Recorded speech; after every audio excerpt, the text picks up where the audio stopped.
everyone, I'm Gina. I'm the artist behind Fibers and Design. And if you're here at this video, that means that you want to make your own frame loom, just like this one, huh? Great, welcome to weaving. I'm so excited that you want to make your own loom, and I'm so excited to show you how to do it. To get started, you just need to find some form of a frame. A canvas could work, an old canvas, the frame of it, pop out the canvas, or if you have an old picture frame that you would like to use, you can use this too.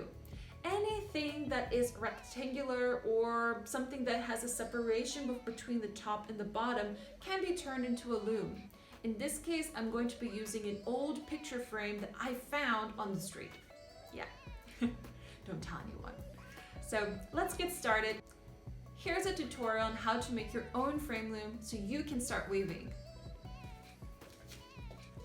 In this tutorial, you'll learn how to create a frame loom.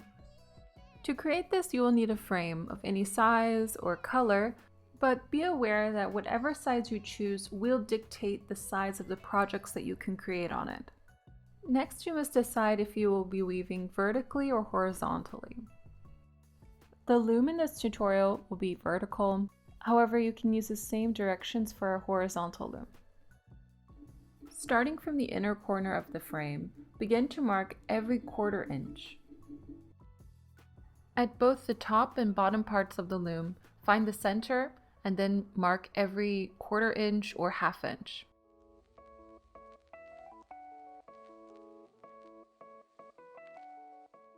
I recommend marking every 1/4 inch. That way, if you decide that you want to weave with a higher density or a smaller density, then you can adjust it as you're weaving or in dressing the loom.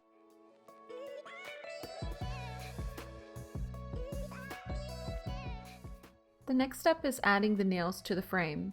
Now, this step with a drill is optional, and if you're quite handy with a drill, then you don't have to use it, you can just use a hammer.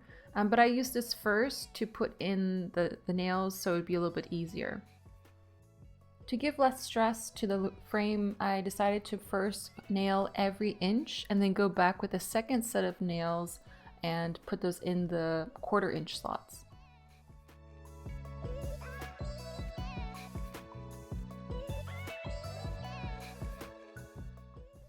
Once the nails on the top and bottom are in place, you can go ahead and start dressing the loom. As you can see here, I'm starting off with just a simple knot and then looping it on the first nail. Then I'm going to guide the yarn from the bottom and across the frame to the first nail on the other side of the frame. The most important part of this process is making sure that the nail that you're looping it on is correlating with the one across from it. So if you are warping from the first nail, you want to make sure that it's looping around the first nail on the opposite side.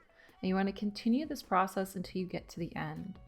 Now, this process does take some time, and although it's really fast in this video, you want to make sure that you take your time and make sure that you're hooking the warp yarn on every single nail.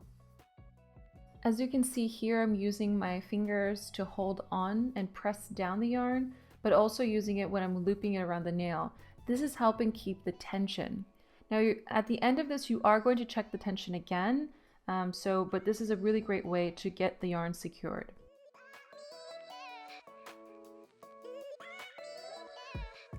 Here I've dressed the loom in 2 different ways. On the left side, every 1/4 inch, and on the right side, every 1/2 inch. This warp spacing with every 1/2 inch would be really helpful if you're weaving with thick yarns and ropes.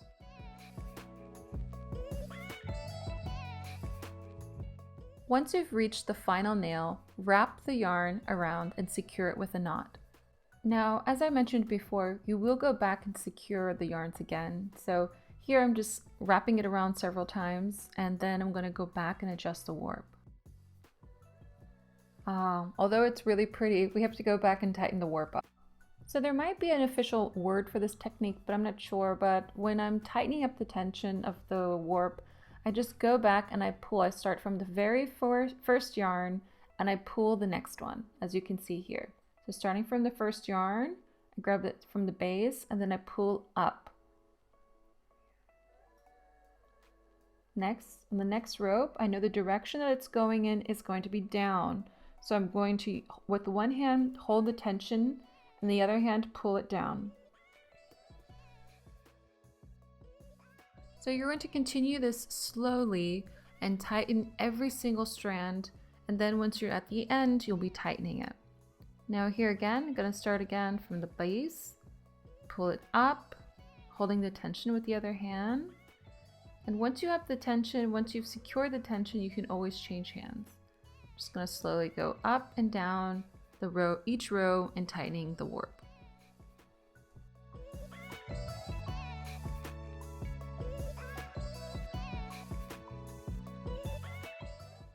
As you can see here, as I'm tightening the warp yarns, they're slowly coming loose, and it's alright.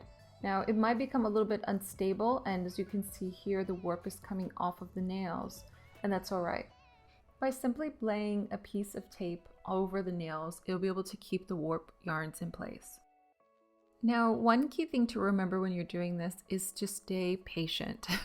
I think once you're doing this, you might get halfway and the warp yarn might get quite long, and they might start to tangle. So you just want to stay, calm as you're doing this, and also make sure that that warp yarn stays untangled. Once you've reached the end and you've tightened everything up, loosen up the final yarn and then tie a simple knot at the end. Now, if you want it to be really secure, you could, and as I'm doing here, I knot it a few times to make sure it stays in place.